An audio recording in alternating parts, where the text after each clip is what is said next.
What's up, guys and girls?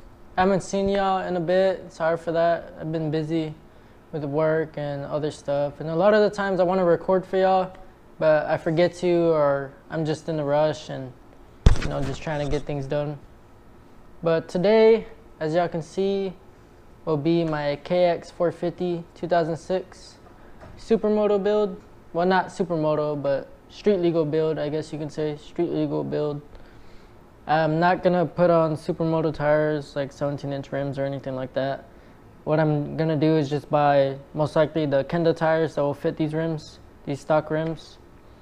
But right now, what I'm doing is I'm wiring up everything, the tail light, the headlight, and the brake lights.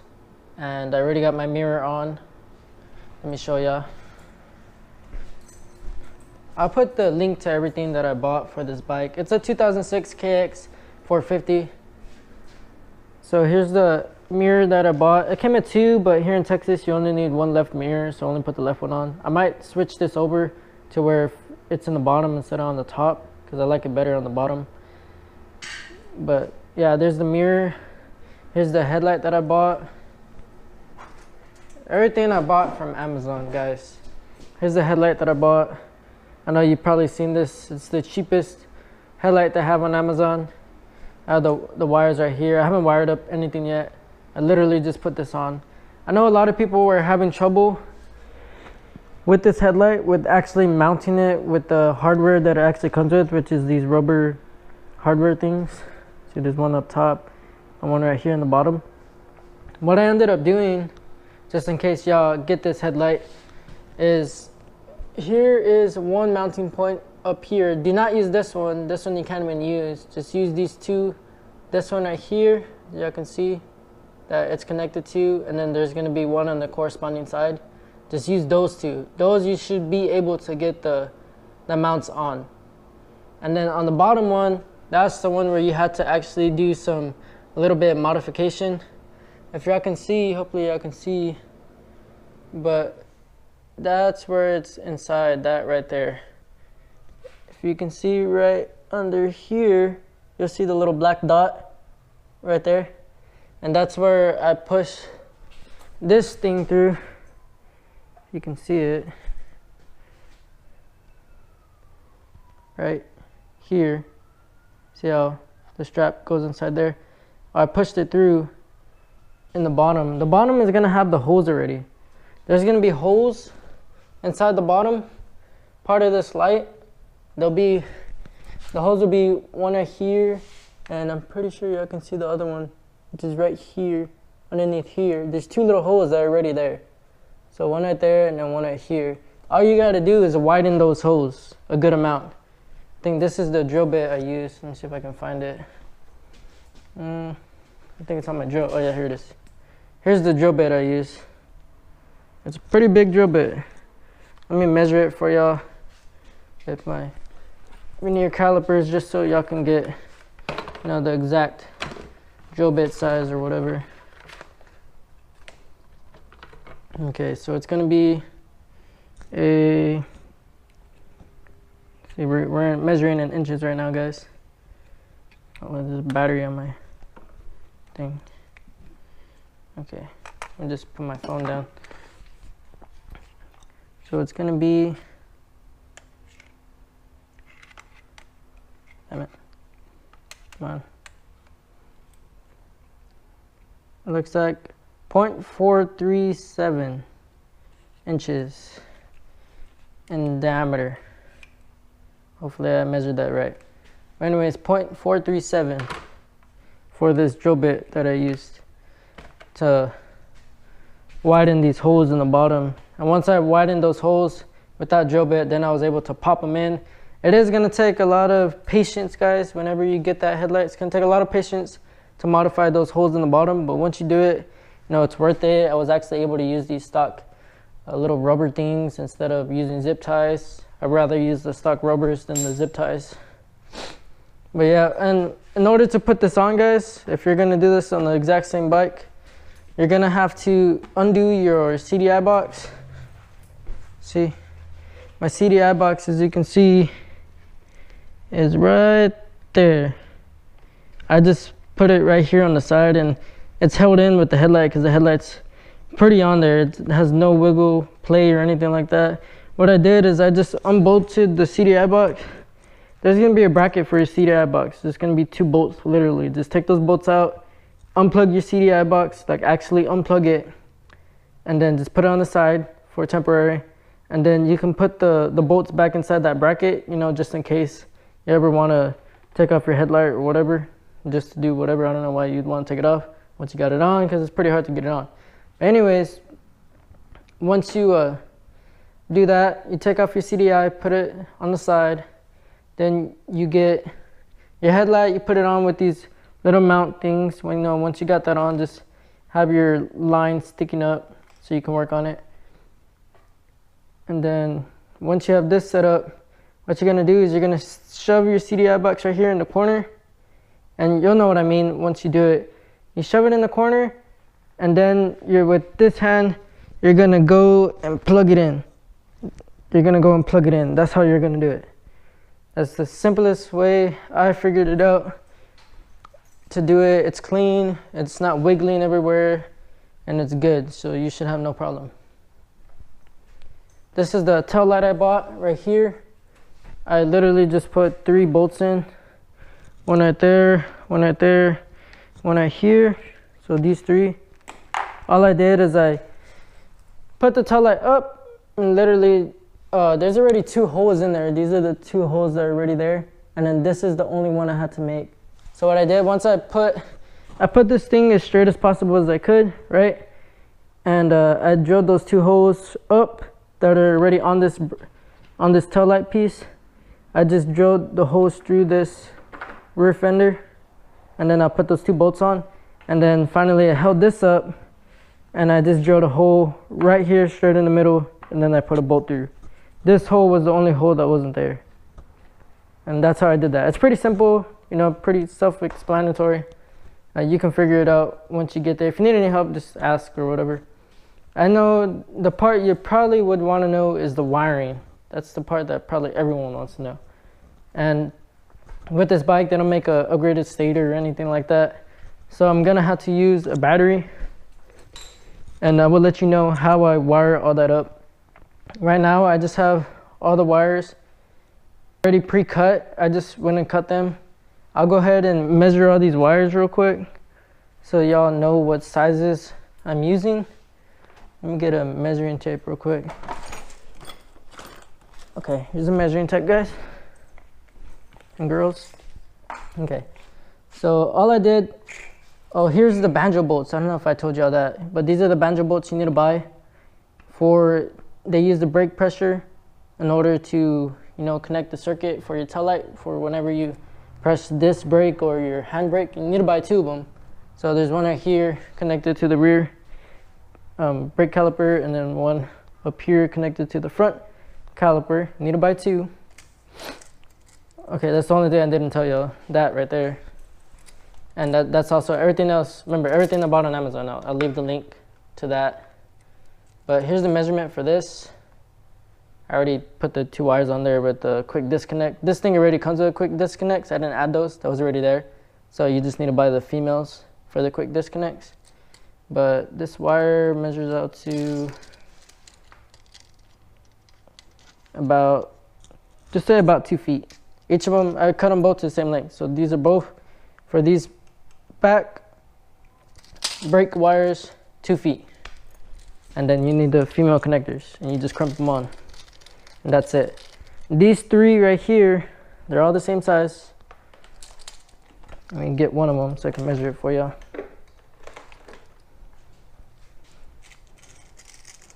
This one's gonna be, crap, get over here. This one's gonna be 3 foot 3, guys, for these ones. And these are gonna go to the tail light, well, the brake light and the license plate light, because here in Texas that's all you need, the brake light and the license plate light. Those 3 are for that. And then these 2 are gonna be for the actual headlight itself. Oh, actually no, these 2 are gonna be for the other banjo bolt, and this one's gonna be 3'5". Let's just say 3'5". This one's gonna be 3'5". And that's gonna be for the front banjo bolt. I haven't cut the wires yet for my headlight. I need to do that. It's gonna be probably just gonna be 2, to be honest. Or actually no, I think on my headlight what I'm gonna do is I'm gonna put a switch to where I can put a low and high beam. This is just gonna be a three channel switch, so I'll switch from one light and I'll switch to the other light. And so I'll do that for low and one for high, or fog, whatever you want to call it. But I'll do that, and I'll show y'all the wiring and everything if y'all need help. Or once I figure it out, I still need to figure it out too. So, but I will show y'all. Okay, so let me go ahead and get started. I'm gonna start connecting everything, start crimping all these things together. Remember, all you're gonna need, the banjo bolts already come with the female connectors. I mean the male connectors. You just need to buy the female quick disconnect connectors. That's all you need. So once you buy those, then you just need your wire, you know, your 12-volt wire. I forgot what gauge it is, but I mean, you can just go to Walmart or Amazon, wherever you want to go to buy this wire. Just read the back of it. It'll say Taillight wire or whatever. It'll tell you the gauge. So you just need that, the banjo bolts, your headlight, your tail light, license plate light. And I'm gonna leave a link to everything here. But right now I'm gonna go ahead and get started on wiring everything and routing it all to where it needs to be routed, and then I'll get back to y'all. Alright guys and girls, so I didn't end up finishing the wiring today. I'm getting pretty tired already and I have work in the morning, so I'm gonna make that the next video on how I wired everything up. But anyways, so I went to O'Reilly's real quick, and this is the gauge, I guess, connectors that I'm using, the 16 through 14 gauge. This was the female connectors, I believe. Yeah, females. And I went ahead and picked me up some 16 through 14 gauge ring terminals, 1/4 inch. I'm pretty sure these will fit. But yeah, I'm gonna use these to connect all the wires to the battery. And that's what I'll use. But this is what I've done so far. I went ahead and connected the rear banjo bolt pressure sensor switch, or whatever we want to call it, and wired it to inside the air box, which everything's going to be wired inside the air box. Everything's going to be wired to the air box. There you go. Over here getting tongue twisted and everything. And then I went ahead and ran the other banjo bolt pressure switch sensor along here, under the bars or whatever. You got to leave a little bit of slack right here for whenever you turn your bars. Remember to leave some slack right here.